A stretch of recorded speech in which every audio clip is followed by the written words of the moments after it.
నాగార్జున గారు చెప్పండి, ఎందుకు తెలుగుదేశం మీడియా సరే రాయలేదు, అది వేరే విషయం, కానీ తెలుగుదేశం పార్టీ స్పందించాలి కదా. ఎస్ అని తీవ్రంగా ఖండిస్తున్నామని అన్నారు కదా, మరి అయినప్పుడు కూడా ఎందుకు మౌనం దాల్చినట్టుగా కనపడతా ఉంది? అసలు ఏమిటి దీనికి సంబంధించిన విశ్లేషణ, మీ దగ్గర ఉన్న సమాచారం, మీ వాదన ఏమిటి?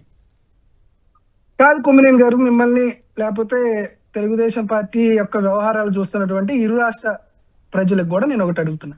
ఈరోజు జగన్మోహన్ రెడ్డి గారి పైన చిలువలు పలువలు చేసి నిరంతరం ప్రెస్ మీట్ పెట్టి హెరిటేజ్ అధికార ప్రతినిధిగా మారినటువంటి హోంమంత్రి అనిత గారు ఈరోజు ప్రెస్ మీట్ పెట్టి ఎందుకు రోహిత్ పవార్ గారి విమర్శలను ఎందుకు ఖండించలేదు? First point. రెండో పాయింట్, నిరంతరం జగన్మోహన్ రెడ్డి గారిని తిట్టి హెరిటేజ్ చాలా గొప్పదే అని చెప్పి వచ్చి చెప్పినటువంటి కుటుంబరావు గారు ఈ రోజుకి ఎందుకు మాట్లాడట్లా? దాంతో పాటు క్లారిటీగా మాట్లాడండి దయచేసి. ఏ కంపెనీ, ఒక కంపెనీకి ఒక కంపెనీకి పేర్లు మార్చేటప్పుడు ఇది హెరిటేజ్ కంపెనీ అంట. ఇది అది బోలేబాబా సంబంధించి 2 కంపెనీలు ఉన్నాయని వాళ్ళు చెప్తున్నారు కదా, దాన్ని మనం కరెక్ట్గా చెప్పాలి. సార్ నేను ఒక విషయం చెప్తానండి సార్. ఆంధ్రప్రదేశ్ రాష్ట్రంలో వారు నేరుగా మీకు ఒకటి చూపిస్తా, తీసుకొచ్చాను. అందుకే పాపం మనం కరెక్ట్ మాట్లాడితే ఏమన్నారు కానీ పాపం తప్పు మాట్లాడుతుంటే ఏమంటుంది. ఇది రోహిత్ పవార్ గారు ఢిల్లీలో కూర్చొని పెద్ద ప్రజెంటేషన్ వేసి కనపడుతుందా సార్? అవును. ఆంధ్రప్రదేశ్ రాష్ట్ర ముఖ్యమంత్రి గారి చంద్రబాబు నాయుడు గారి సతీమణి భువనేశ్వర్ గారిని, లోకేష్ గారి శ్రీమతి నారా భువనేశ్వర్ గారి ఫోటోలు పవర్ పాయింట్ ప్రజెంటేషన్ లో బిగ్ స్క్రీన్ మీద కూడా వేసి చూపించినటువంటి వైఖరి. వీటి మీద పాపం ఈ రోజు కూడా నారా లోకేష్ గాని, నారా చంద్రబాబు నాయుడు గారు కానీ, తెలుగుదేశం పార్టీ కానీ, హెరిటేజ్ సంస్థ కానీ ఎక్కడ మాట్లాడట్లా. ఎందుకని అడుగుతున్నాం? జగన్మోహన్ రెడ్డి గారి పట్ల ఒంటికాల మీద లెగిసేటువంటి అనిత గారు ఈ రోజు ఎందుకు మాట్లాడట్లేదు? హోంమంత్రిగా ఉండి వారు చేసినటువంటి ఆరోపణలు ఏంటి? విఎస్ఆర్ వెంచర్స్ అనేటువంటి సంస్థ అజిత్ పవార్ గారు 28 జనవరి 2026 మహారాష్ట్ర బారామతిలో ఆయన యాక్సిడెంట్ ప్రమాదంలో చనిపోయారనేటు వార్త.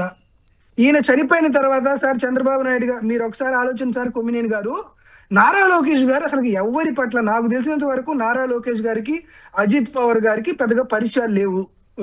వాళ్ళందరూ చాలా డిఫరెంట్ వయసు, ఒకే వయసు కూడా కాదు.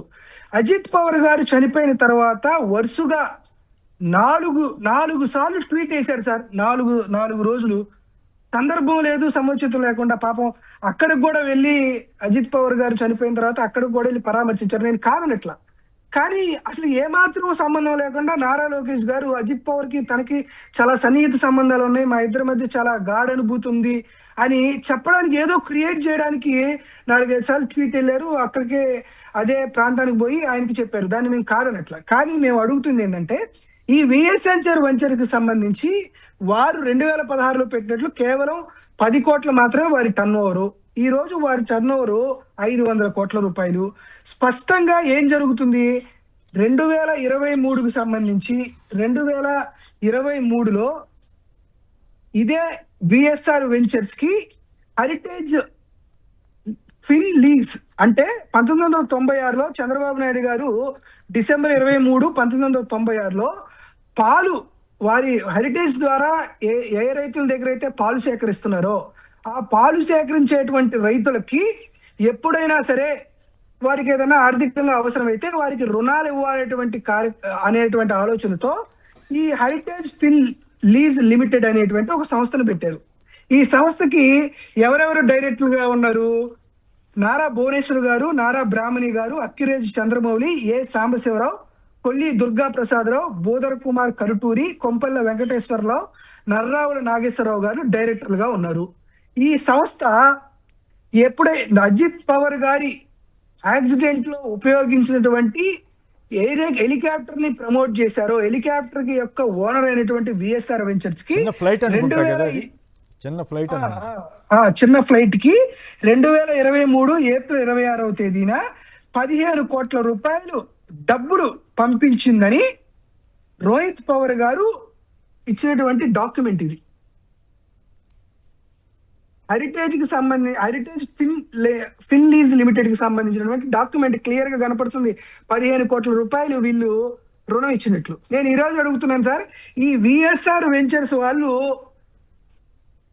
హెలికాప్టర్లు, విమానాలు మాత్రమే తయారు చేసి తిప్పేటువంటి సంస్థే కానీ వీరెక్కడ పాలు సేకరించట్లేదే, పాలు పితకట్లేదే, వీరి దగ్గర ఎటువంటి ఆవులు కానీ గేదెలు కానీ లేవే, ఎందుకు మీరు 13 కోట్ల రూపాయలు ఇచ్చారు అనేది మా మొట్టమొదటి ప్రశ్న. దాంతో పాటు వారికి ఈ 500 కోట్ల రూపాయలు వీళ్ళ టర్న్ ఓవర్ పెరిగింది, వీరితో హైపోథెటిక్ అగ్రిమెంట్ అనేది మీరు చేసుకున్నట్లు రోహిత్ పవార్ గారు చూపించినటువంటి మరొక డాక్యుమెంట్, అగ్రిమెంట్ కాపీ కూడా ఆయన బయట పెట్టాడు. ఈ అగ్రిమెంట్ కాపీ బయట పెట్టారు కదా, దీని మీద హెరిటేజ్ సంస్థ ఈ మధ్య కాలంలో వైఎస్ఆర్ కాంగ్రెస్ పార్టీ వాళ్ళు సాక్షి మీడియాలో మాట్లాడినా లేకపోతే సోషల్ మీడియాలో పెట్టినా దీనిపైన సుమారుగా 7 సార్లు 8 సార్లు ప్రెస్ నోట్ రిలీజ్ చేశారు కదా.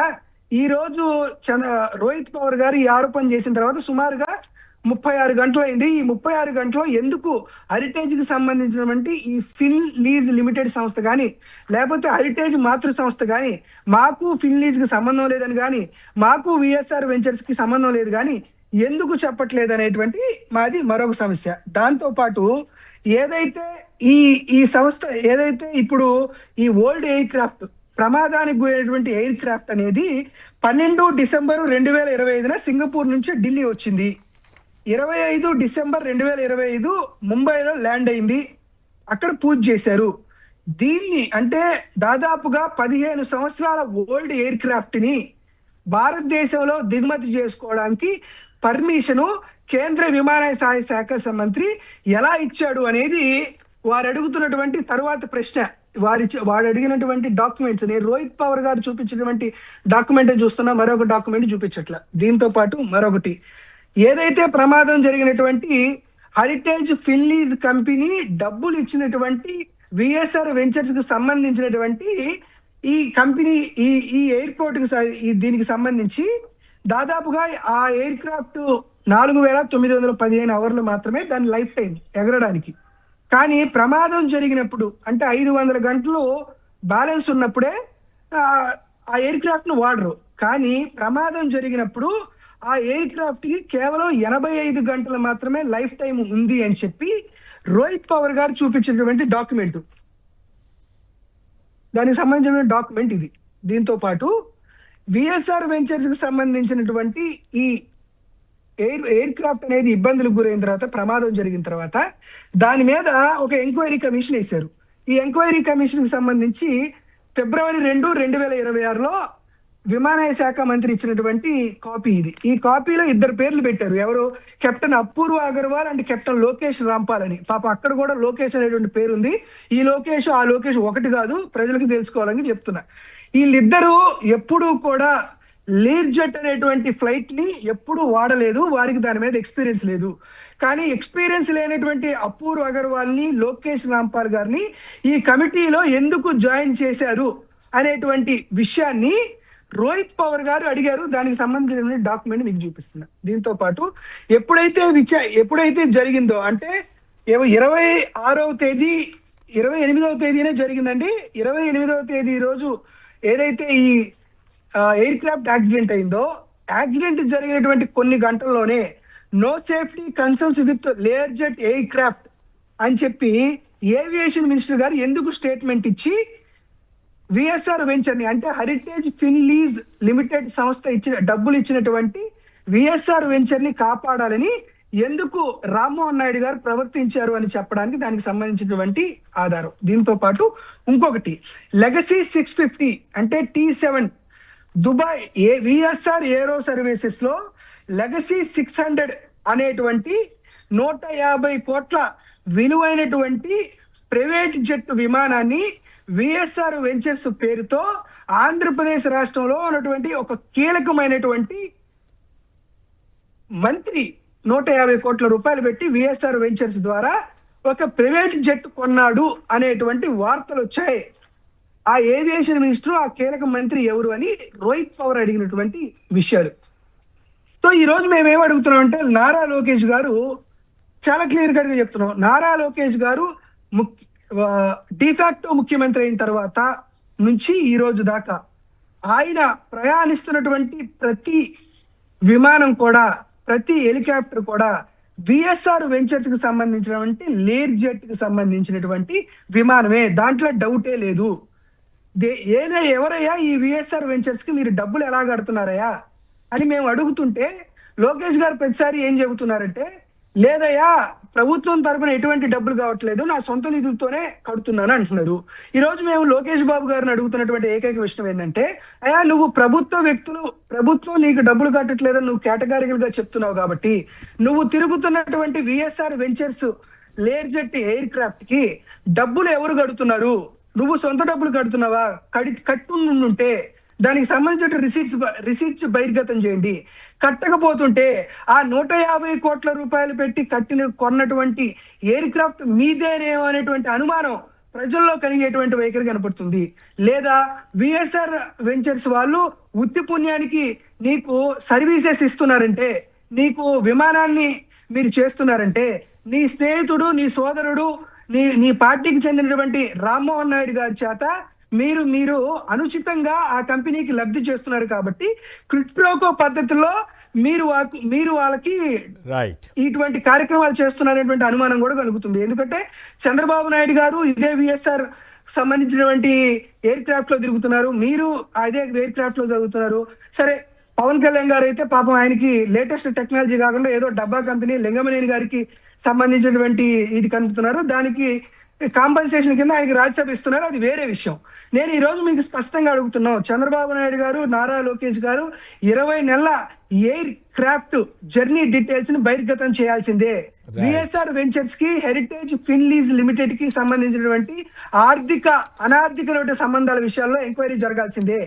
ఆంధ్రప్రదేశ్ మహారాష్ట్ర ఉప ముఖ్యమంత్రి అజిత్ పవార్ గారి మరణం పైన జరుగుతున్నటువంటి ఎంక్వైరీలో ఇటువంటి ఆరోపణలు వారి కుటుంబ సభ్యులే చేసినప్పుడు కనీసం వారిని గౌరవించైనా గానీ కేంద్ర ప్రభుత్వం నుండి తెలుగుదేశం పార్టీ వైదొలిగి, సీరియస్ గా చెప్తున్నాను సార్, వైదొలిగి ఈ ఎంక్వైరీ అయిపోయిన తర్వాత ఒకవేళ వారి పైన ఆరోపణలు అనేవి కేవలం ఆరోపణలే, కేవలం విమర్శలే కాదు అని తేలిన తర్వాత మళ్ళీ కలిస్తే కలవండి. కానీ తక్షణమే కేంద్ర ప్రభుత్వం నుండి వాలంటీర్ గా తెలుగుదేశం పార్టీ విత్డ్రాన్ అవ్వాలి.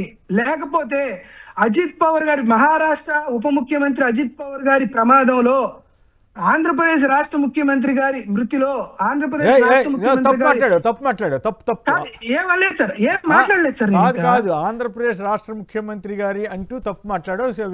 అదే సార్, ఇంకా అసలు నేనేం మాట్లాడు సార్, ఆంధ్రప్రదేశ్ రాష్ట్ర ముఖ్యమంత్రి గారి కుటుంబ సభ్యుల యొక్క ఆర్థిక లావాదేవీలు ఆ సంస్థలో ఉన్నటువంటి అనే మాటలకు అనుమానాలు ప్రజల్లోకి రావడం అనేది మంచి పద్ధతి కాదు. కాబట్టి తమ మీద వారి కుటుంబ సభ్యులు, అజిత్ పవార్ గారి కుటుంబ సభ్యులే నేరుగా ప్రజెంటేషన్ ఇచ్చి వారి ఆంధ్రప్రదేశ్ రాష్ట్ర ముఖ్యమంత్రి కుటుంబ సభ్యుల ఫోటోలు కూడా డిస్ప్లే ప్రింట్ చేసినప్పుడు చంద్రబాబు నాయుడు గారు ఖచ్చితంగా నిజంగా తన పైన ఎటువంటి ఇబ్బందులు లేవు, తను ఎటువంటి తప్పు చేయలేదని నిరూపించుకోవాల్సిన బాధ్యత వారి మీద ఉన్నారు. కాబట్టి కేంద్ర ప్రభుత్వం నుండి వారు విత్డ్రా అవ్వాల్సిందే. ఎంక్వైరీ జరిగేదాకా వారు కేంద్ర ప్రభుత్వంలో భాగస్వామ్యం అవ్వకూడదు.